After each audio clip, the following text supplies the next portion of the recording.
Hey, let's talk about buying your first home. I know, it feels like this huge, super complicated thing, right? But what if it wasn't? What if you had a clear, actionable plan for the very first 30 days? Well, that's exactly what we're going to break down right now. Let's get into it.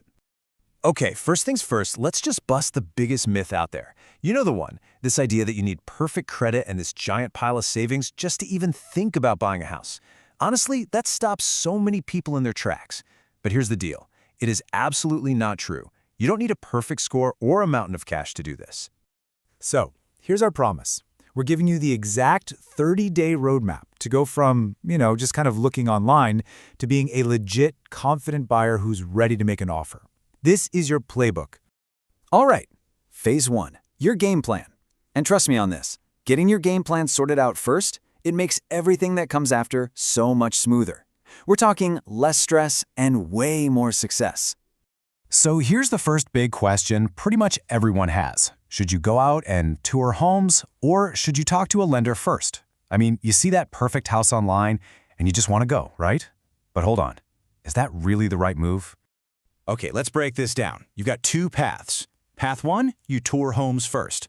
The risk, you fall head over heels for a house you can't actually afford. And that is just, it's a total recipe for heartbreak. But path two, you get pre-approved first. Now you know exactly what you can spend. And get this, when you make an offer, sellers take you way more seriously because they know your financing is solid. So the takeaway here is simple, and it's a big one.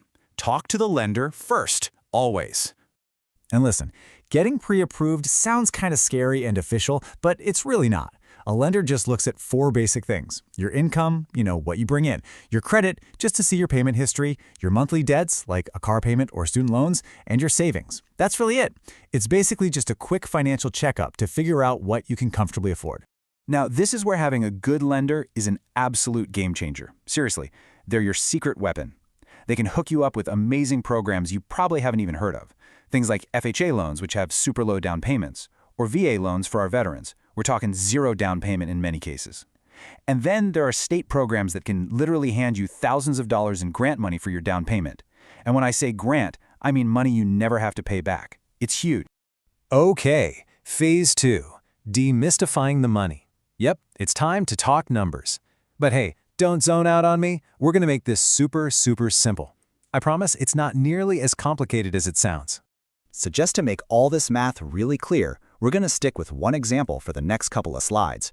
Let's say you're buying a house for $250,000. All right, let's clear up two terms that trip everybody up: earnest money and closing costs.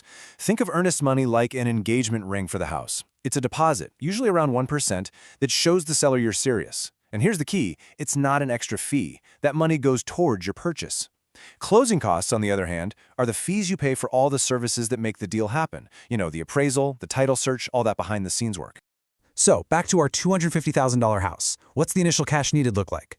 Well, a pretty standard 3.5% down payment, that's $8,750. Then you have closing costs, let's say about 3%, which is another $7,500. So you add those up, and you're looking at over 16 grand. And that's where a lot of people go, oof, I'm out. But wait, don't panic. That's before we apply the magic. And this is how those assistance programs completely change the math. Your lender finds a grant that covers most of your down payment. Then they find another program to help with your closing costs. All of a sudden, that big number we just talked about starts to shrink a lot. You can see how that $16,000 mountain just turned into a much, much smaller hill. And this is the big takeaway, right here. So many first-time buyers are blown away when they learn this.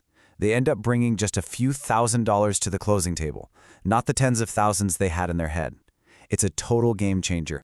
Okay, phase three, after your offer is accepted. So you did it. You found a house, you made an offer, and they said yes. That is awesome. But now, a new 30-day clock starts ticking. This is what we call the closing period. It's when all the final pieces come together.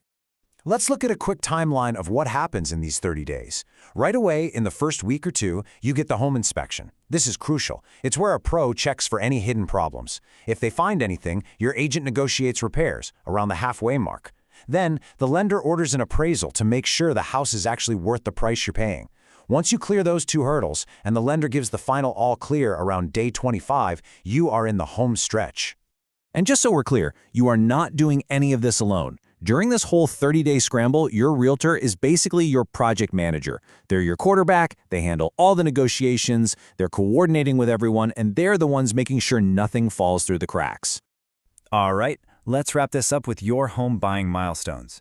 When you follow a plan like this, what seems like a huge, scary process really just becomes a series of simple, manageable steps. I mean, just look at this progress report. You got pre-approved? Check. Got an offer accepted? Check. Cleared the inspection? Check. I mean, you've done all the heavy lifting. All that's left is the really exciting stuff, the final walkthrough, signing the papers, and, the best part of the whole thing, getting those keys. So I'll leave you with this question. After seeing it all broken down like this, are you maybe just a little bit closer to owning a home than you realized? The truth is, for most people, the answer is a big yes. The path is there, and it's way more accessible than you might think.